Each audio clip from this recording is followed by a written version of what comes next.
We're kicking off a 3-video series on hair loss. What causes it, and what can drugs, supplements, and foods do to help prevent or reverse it? Watch the videos to find out. I know I'm going to.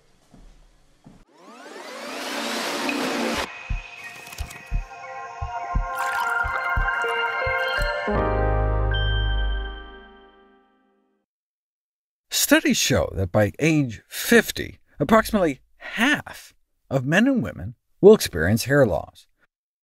No, it's not caused by washing your hair too much or brushing your hair too little, two of the many myths out there.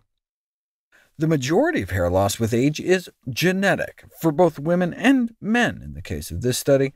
Based on twin studies, the heritability of baldness in men is 79%, meaning about 80% of the difference in hair loss between men is genetically determined. But that still leaves some wiggle room. Even if you have identical twin sisters in this case, with the same DNA, one can have more hair loss than the other thanks to increased stress, increased smoking, having more children, or having a history of high blood pressure or cancer. For example, check out these two identical twin brothers. Same genes, but the twin on the right reported more stress in their life.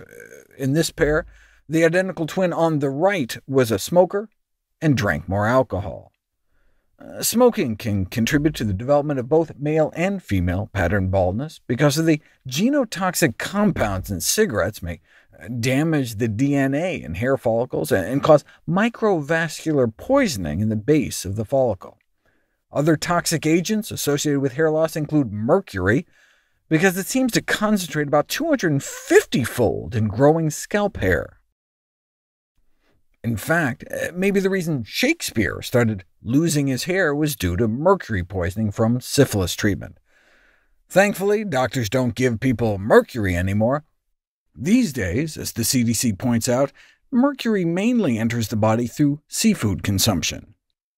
Women of reproductive age frequently seek treatment for what is thought to be hormone-related hair loss, especially at menopause. But for example, this woman came in with hair loss and blood tests indicated elevated mercury levels, and no wonder, as she had a diet high in tuna. But the good news is that her mercury levels fell with elimination of dietary tuna.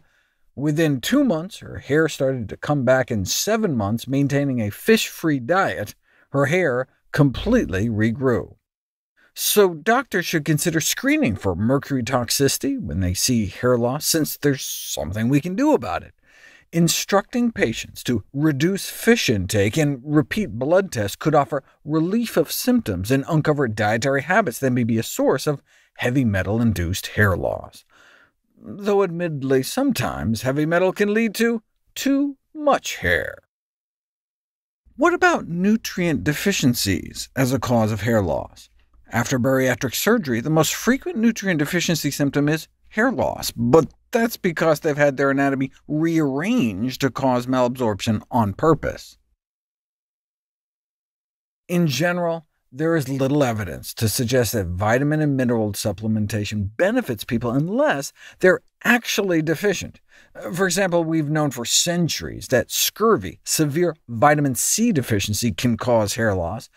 But once you have enough vitamin C such that your gums aren't bleeding, there's no data correlating vitamin C levels and hair loss once you have a certain baseline sufficiency of vitamin C.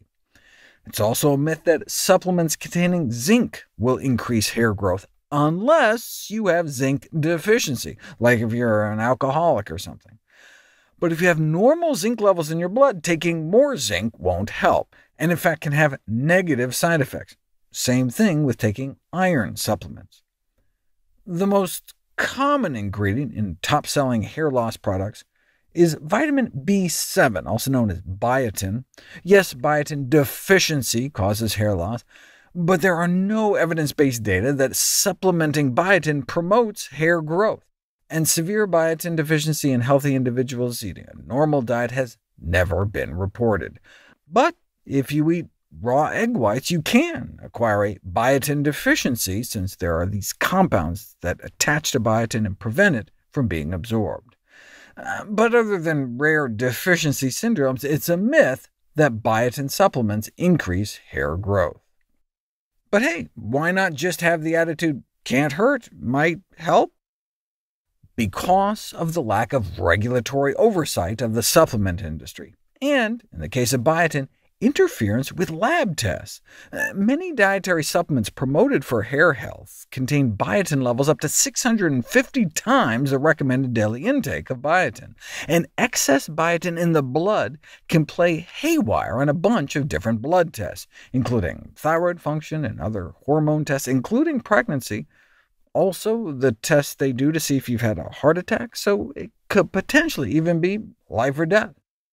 And in terms of poor regulation, as I've done tons of videos about, there are all sorts of supplement manufacturer shenanigans. For example, this outbreak in which hundreds suffered selenium toxicity because they had an oopsie and put 200 times the dose, and so it ended up causing hair loss. And the same thing can happen with getting too much vitamin A.